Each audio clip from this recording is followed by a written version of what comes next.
desafio aqui no evento da Gama era falar sobre como o gestor deve agir em cenários de risco para fomentar o crescimento da Previdência Complementar. E eu procurei na apresentação falar um pouco sobre risco, porque afinal, cenário de risco, né, o que se entende por risco? Dividir em 3 partes: risco sob o ponto de vista literário, sob o ponto de vista matemático e sob o ponto de vista humano. Literário, eu fiz uma pesquisa numa ferramenta do Google chamado Ngram, que é uma base de dados de 5.200.000 livros, que foram digitalizados e foram publicados desde 1500, ano de 1500 até 2008.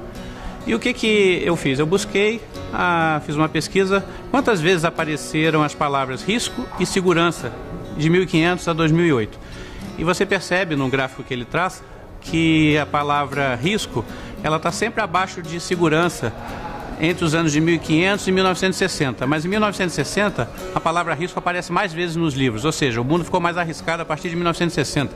E até brinquei, talvez por causa da crise dos mísseis, né, que a gente tomou consciência que podia destruir o planeta várias vezes, então ficou mais arriscado mesmo, né? E, sob o ponto de vista matemático, são conceitos do que é risco e o que é incerteza. Risco sendo um evento aleatório, cuja probabilidade pode ser calculada, então ele pode ser gerenciado. E incerteza é um evento aleatório que você não pode calcular a probabilidade de ocorrência, né? Não sabe nunca quando vai ocorrer, então você não pode gerenciar. E depois eu falei sobre o risco sob o ponto de vista humano, que as pessoas lidam com o risco de uma maneira irracional. Nós temos aversão a risco, isso a gente sabe. Só que se esse risco envolver uma perda, aí você toma decisões totalmente irracionais e contra os seus próprios interesses, né? Então, nesse contexto de risco, o que eu quis mostrar foi que o participante do nosso fundo de pensão, ele não está preparado, ele não pensa em risco como uma coisa acadêmica, matemática. Ele acha que os fundos têm políticas de gestão de investimentos, de gestão de risco, então ele nunca vai ter uma perda. Mas a incerteza está presente na vida, né? A gente não sabe o futuro ainda é incerto, sempre vai ser. Há uma clara melhoria de renda e longevidade no mundo de uma maneira geral. E no mundo em que você tem pessoas vivendo mais e com renda mais elevada, você precisa do quê?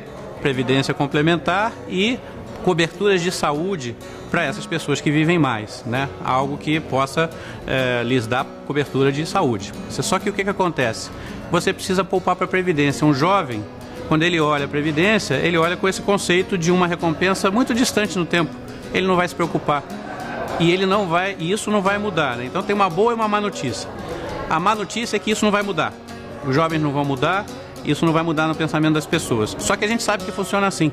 Então o que a gente precisa fazer? Precisa encontrar meios de contornar essas deficiências evolutivas que o ser humano tem. E para concluir, eu vou citar o exemplo da visão prévia. O que a gente fez naquele cenário de risco que eu comentei inicialmente? Nós reconhecemos que o participante está com certas necessidades e começamos a agir em cima disso. Nós mudamos a taxa de juros de 5% para 4% em 2011, reconhecendo a queda da taxa de juros do governo, do título público. Nós implantamos um outro perfil de investimento que é o conservador indexado à inflação, porque nesse momento ele não está preocupado com ganho, principalmente o assistido. Ele não quer que o benefício dele oscile e ele ganhe menos num mês do que ganhava no outro.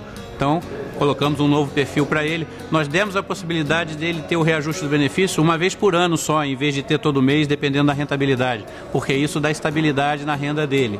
Então nós tivemos uma série de iniciativas para atender o que o participante está precisando e em real time, né? Não dá para esperar.